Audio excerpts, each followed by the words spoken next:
hesitate to say, but 32 years. And it was not, I did not make that point to have a contest with you. To the best of my recollection, as foggy as my memory may be, we have never, ever held a hearing on this subject before, and it's long overdue.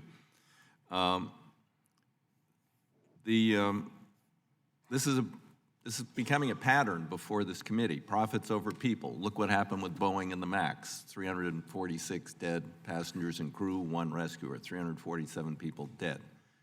At the same time, Boeing was, buying back stock, paying dividends, and rewarding its CEO generously. He's leaving with a $63 million package. And here we're seeing the same thing for the essential people who make this industry work to get the planes and the cleaned and secure and get the baggage on board.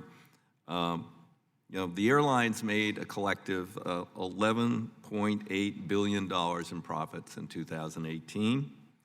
The big three have bought back $31.3 billion in stock in the last 6 years. The CEOs of the 3 largest carriers, American, Delta, United, made $37.5 million combined in 18. And according to a Skift analysis, the American CEO earned 195 times the median pay of his employees, let alone the ground workers. It would be much, much more than that. The Delta CEO earned 184 times median, and United 144. But as we're going to hear today in the testimony, many of these essential workers earn as little as $9 an hour, sleep in their cars. Some have to resort to public assistance, food stamps. They are at risk with a high rate of injury, sometimes fatal. They can't afford health insurance, and some even sell blood plasma. So to support their work habit of being underpaid. And we're seeing more and more outsourcing and more profitability. We'll hear from a labor economist today that'll say outsourcing of ground work has increased by 60% since 2001. It's a race to the bottom.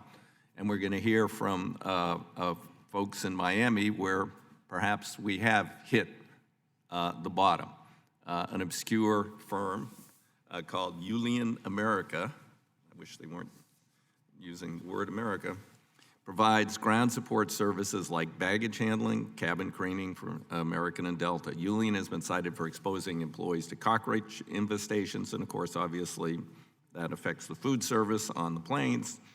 Excessive heat, not even adequate, protection in terms of hearing, often dangerous and unhealthy working conditions. We'll hear from Esteban Barrios, who will testify on today's panel. He's a Airline employee who loads and unloads bags on Delta planes in Miami. He said in his written testimony, "Sometimes I'm lifting almost 300 bags a day by myself. My whole body hurts. My hand is constantly in pain, but what can we do?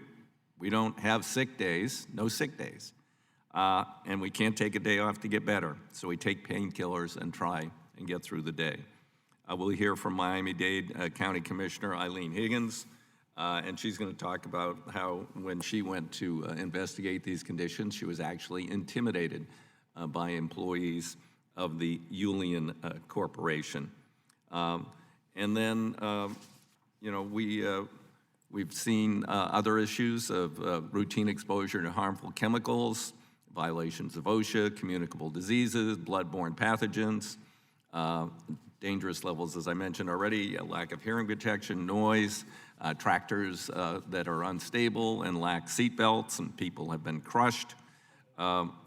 It's time we're going to shine a light on this, and it's time for this abuse to stop. In an immensely profitable industry, they can do better, and they should do better, and we will do all we can in this committee to encourage that.